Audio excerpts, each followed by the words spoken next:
el peso, puede variar según la altura, eh, según el IMC. Es así que no podemos definir tal como dice la literatura que mide, no, perdón, que pesa aproximadamente 4 kilogramos, porque puede variar. Bueno, nos sirve también la piel como basera ante sustancias químicas, físicas, ante patógenos. Y también nos sirve como retención de agua y proteínas endógenas. En cuanto al examen físico, empezamos con lo que es la inspección. ¿Qué tenemos que valorar en la inspección? Uno, la topografía. Dos, la distribución. Si es localizada, o sea, me refiero si es localizada a que es solo una parte, ya sea un pie, una mano, en la rodilla. Y me refiero si es generalizada, como podemos ver en la imagen, en todo el cuerpo, en la mitad del cuerpo. Puede ser unilateral, perdón, bilateral, en ambas manos o en ambos pies. También tenemos que valorar lo que es la forma, qué forma tiene la lesión, qué tamaño tiene la lesión, qué bordes tiene, si es irregular o es regular, la superficie, qué tan pronunciada es tal vez, y el color, y por último el aspecto, qué aspecto tiene, si es, como observamos en esta imagen, si es puntiforme, si es numular o es tipo anillo anular. Y a eso también se lo divide como polimorfo y monomorfo. ¿Qué me refiero como monomorfo? O sea, solo presenta una forma. Y polimorfo es cuando ya presenta varias formas. Ahora, en cuanto a la palpación, debemos valorar lo que es la profundidad. ¿Qué tan profundo es la lesión? La textura de la lesión, si la lesión llega a propagarse más allá o si irradia más allá. Y por último, la adherencia, si se adhiere al hueso o tal vez al tejido celular subcutáneo. Y aquí hablando un poco de las lesiones elementales, esto se divide en tres, en primarias, secundarias y combinadas. Las primarias, observan lo que es la mácula, la pápula, la placa, la vegetación, el nódulo, el tumor, la vesícula, la ampolla, la pústula, las escamas y la queratosis. Las escamas aquí se divide entre primarias y secundarias, ya lo voy a explicar por qué.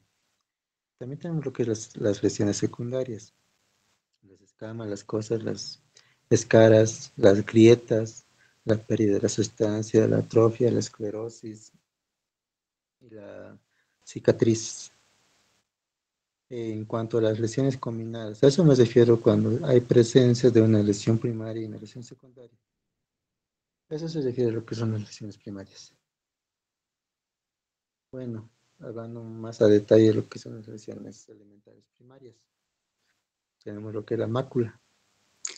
Ah, Simplemente sí, esto no lo sé define si como puedo una ver mancha. yo, pero no se ve su pantalla. ¿No se ve? No.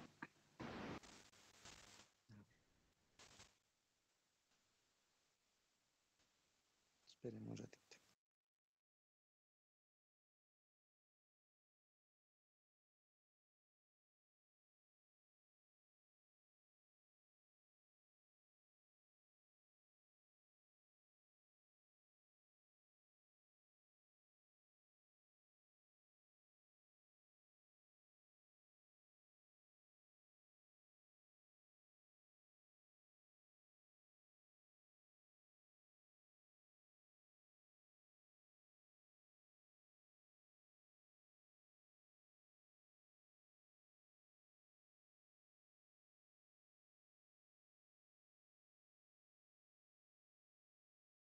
Esto lo define como una pequeña mancha, o sea que es un cambio de color de la piel. Esto no va a ser, no va a tener ninguna elevación, va a ser plano. Esto generalmente lo podemos observar en las pecas, en los lunares planos o en la enfermedad de la sarampión. Al contrario de la pápula sí va a ser de una pequeña elevación, pero no más de medio centímetro. Va a ser de una consistencia sólida. Generalmente se lo ven verrugas con el acné. Para en caso de la placa, Eso también va a tener una pequeña elevación de medio centímetro o incluso a 1 centímetro. Generalmente se lo ve cuando hay una acumulación de células en la erisipela o incluso en la psoriasis. Para la vegetación, esta simplemente es un crecimiento húmedo o verrugoso del tejido.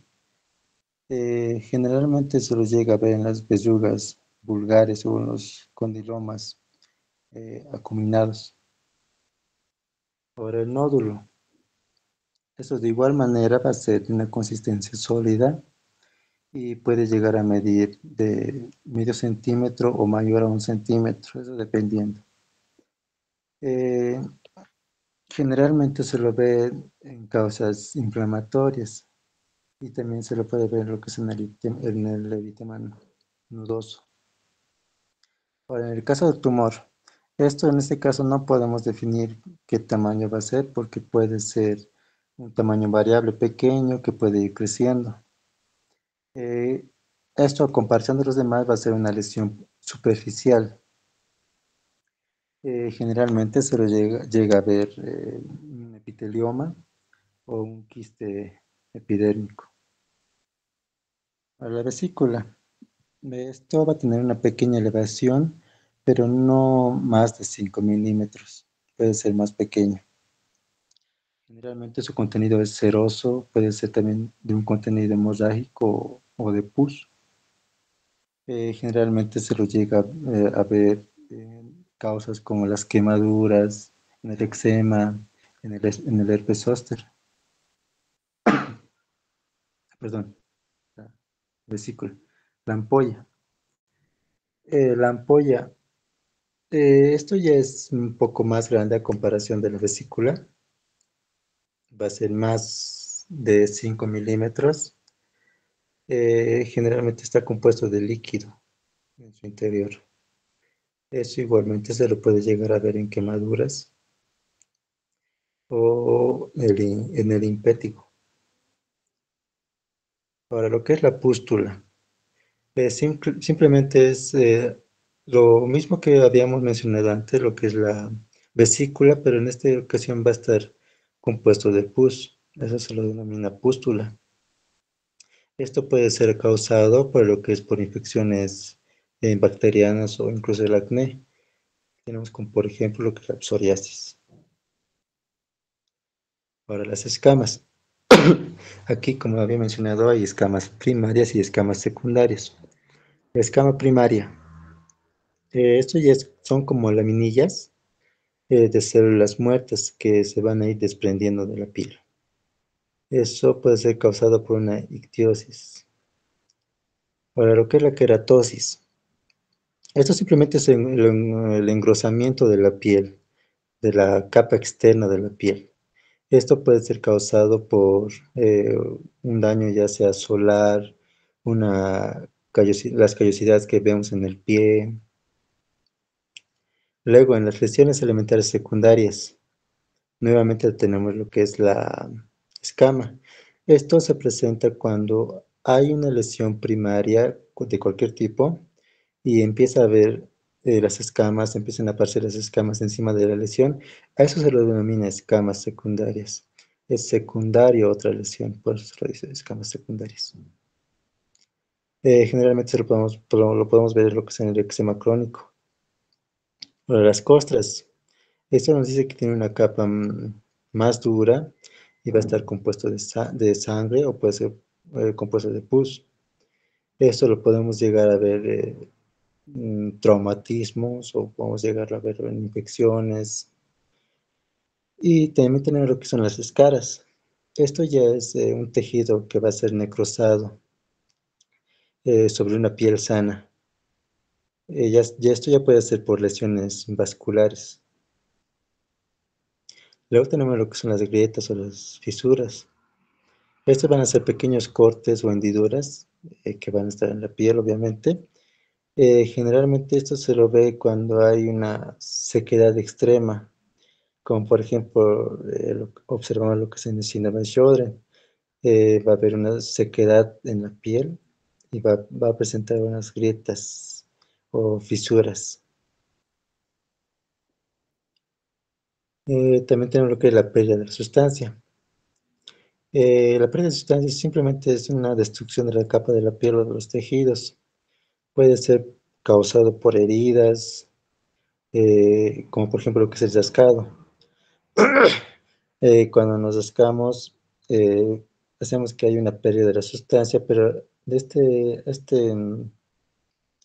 esta patología no vamos a observar una cicatriz. También tenemos como por ejemplo lo que son las úlceras venosas. Ahora, lo que es la atrofia. Nos referimos a la atrofia cuando hay un adelgazamiento o disminución de la piel. Esto puede ser una de las causas del envejecimiento fisiológico. Otra vez puede ser patológico por las estrías. Incluso nos dice que los medicamentos también pueden ocasionar eh, lo que es la atrofia muscular, como por ejemplo el uso de los fármacos glucocorticoides, que eso es muy fregadito. Luego tenemos lo que es la esclerosis. La esclerosis es una enfermedad autoinmune. Se lo divide en esclerosis sistémica localizada, que más adelante seguro en fisiopatología les van a enseñar. Pero aquí algo llamativo de la esclerosis es que la piel va a ser muy dura.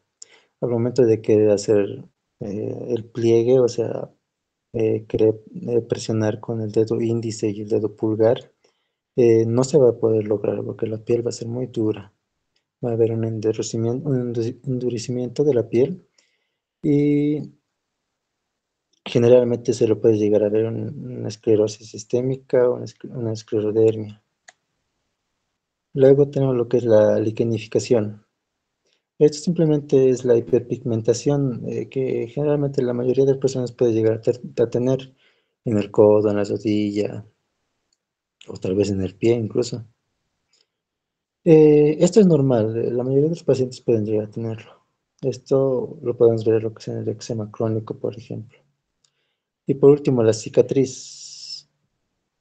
La cicatriz es lo más común que vamos a verlo. Por algo es lesiones secundarias. La cicatriz puede ser secundario a algún trauma o alguna cirugía que haya realizado el paciente. Y lo que tenemos que describir en la cicatriz es el tamaño, qué forma tiene y todo eso. Ahora, hablando un poco de lo que es las faneras. Aquí vamos a hablar un poco de lo que es el pelo, los vellos y las uñas. Empezamos con lo que es el pelo. Eh, Se lo divide en tres capas, lo que es la cutícula, la corteza y la médula. Existen tres tipos de pelos, nos dice la teoría. Uno es el lanugo, el vello y lo que es el terminal. El lanugo nos dice que generalmente desaparece cuando apenas el feto llega a nacer. Luego tenemos el vello, que generalmente lo vemos, lo podemos observar en el antebrazo, ¿no? Que son pelos delgados, finos, que generalmente miden aproximadamente no más de 2 centímetros. Luego tenemos lo que es la terminal. Esto lo encontramos en nuestro cuero cabelludo, en la barba, en las cejas, en las pestañas, o incluso en las axilas. Bueno, eh, hablando un poco de lo que es el ciclo y crecimiento del pelo, esto nos dice que generalmente cada pelo crece individualmente y pasa por tres fases. Uno lo que es el crecimiento, otro es la involución y el otro es el reposo. El crecimiento, en la fase de crecimiento está aproximadamente el 85% de los pelos que está pasando por esta fase. Luego, en la fase de involución es solo el 1% y en la fase de reposo el 14%. Nos dice teóricamente que aproximadamente llega a crecer 0,33 milímetros por día, o sea, 1 centímetro por mes el pelo. Y la caída de pelo normal, diario, puede llegar entre 40 a 60 pelos. Es normal. Ahora, hablando un poco de las alteraciones que puede haber en el pelo, uno es lo que es la calvicie, otro lo que es la alopecia y el otro que es el hirsutismo. La calvicie puede ser causada por muchas cosas. Uno puede ser por el uso de fármacos, puede ser por genética. Otro, la alopecia. Aquí es la caída de pelo anormal por distintos motivos. Igual puede ser por el uso de fármacos o las quimioterapias, incluso los fármacos que se usan en enfermedades autoinmunes también hacen caer el pelo. Y así se ve la alopecia, con esta imagen que observamos. Ahora, lo que es el hirsutismo. Esto ya es lo contrario. El hirsutismo simplemente es cuando hay aumento de vello, que generalmente es en la mujer. Se puede observar tipo una barba. eh, y eso no es normal. Eso ya es más a causa de las hormonas. Hablando un poco de lo que es las características del vello.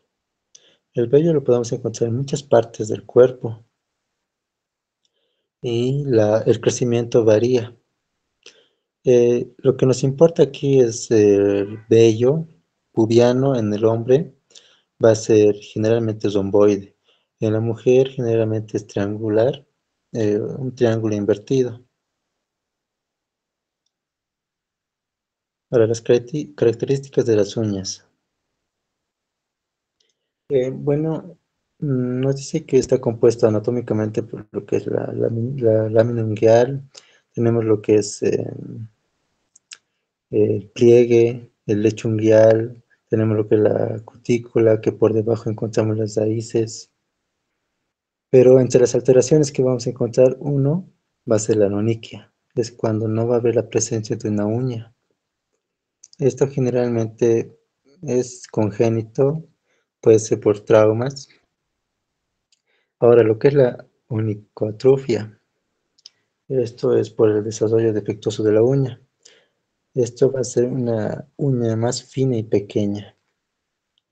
En cuanto a la macroniquia, esto se observa, como podemos ver en la imagen, parecen palillos de tambor, ¿verdad? Son muy sobresalientes, muy redondos.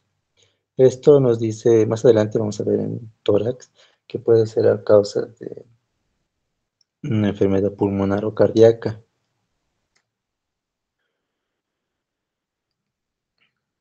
Ahora tenemos lo que es la braquioniquia. Simplemente aquí observamos que es más ancho la uña y es más corto. Esto puede estar asociado por un acortamiento de la falange, de la última falange. También tenemos lo que es la doliconiquia, que nos dice que el eje longitudinal es mayor que lo habitual. Esto generalmente se lo ve en la enfermedad de Marfan o la enfermedad de Danlo. También tenemos lo que es la enfermedad de apaloniquia. Esto no es muy común. Simplemente es el aplanamiento y finamiento de la uña. Esto sí es común ver en muchos pacientes, lo que es la coiloniquia. La uña va a ser muy cóncava. Se observa en pacientes que tienen déficit de hierro o una anemia ferropénica. También tenemos lo que son las uñas hipocráticas, que también son como palillos de tambor. Igual se lo puede ver en enfermedades pulmonares o digestivas, endocrinas o cardíacas. Entre otras formas que podemos observar es la onicocacoides. Simplemente es el engrosamiento de la uña, pero no va a haber una deformación. Tenemos la paquioniquia, que también va a ser el engrosamiento de la lámina unguial, pero también va a haber una hiperplasia del lecho unguial. También tenemos lo que es la onicogrifosis. También va a ser el engrosamiento y elongación de la uña. Sus principales causas suelen ser la edad avanzada, las vasculopatías y más de causa higiénica por la falta de corte de uña. También tenemos lo que es la onicosquicia. Esto va a ser el desprendimiento paralelo y horizontal de las capas de la uña, que es principalmente en la parte distal.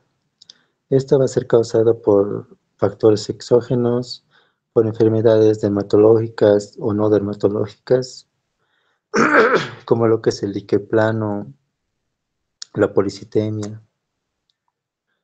En cuanto a la traqueoniquia, nos dice que la lámina unguial va a ser como una superficie áspera, va a ser de una opacidad grisácea. Lo denominan como uñas de cristal porque van a ser muy frágiles y se rompen fácilmente. Tenemos también lo que es la leuconiquia, va a ser la pigmentación blanca de la uña, ya sea parcial o total. Generalmente se lo puede ver en una insuficiencia renal, una psoriasis, una cirrosis o por causas traumáticas. En cuanto a la melanoniquia, es lo contrario, va a ser la pigmentación oscura, negra, ya sea total o parcial. Esto simplemente puede llegar a ser por el aumento de la melanina. Y también tenemos lo que es el síndrome de las uñas amarillas. Va a ser una coloración muy amarillenta que generalmente se observa en aquellos pacientes que tienen una enfermedad pulmonar obstructiva crónica en un estadio muy avanzado. Ahora, lo que es la onicoprictosis, o también lo llaman vulgarmente la uñera o uña encarnada, ¿verdad? Puede llegar a presentarse en paralelo a la uña y es muy frecuente en aquellos pacientes adolescentes y puede ser causada por alteraciones ortopédicas o el uso de un calzado inadecuado. Y eso sería todo, chicos.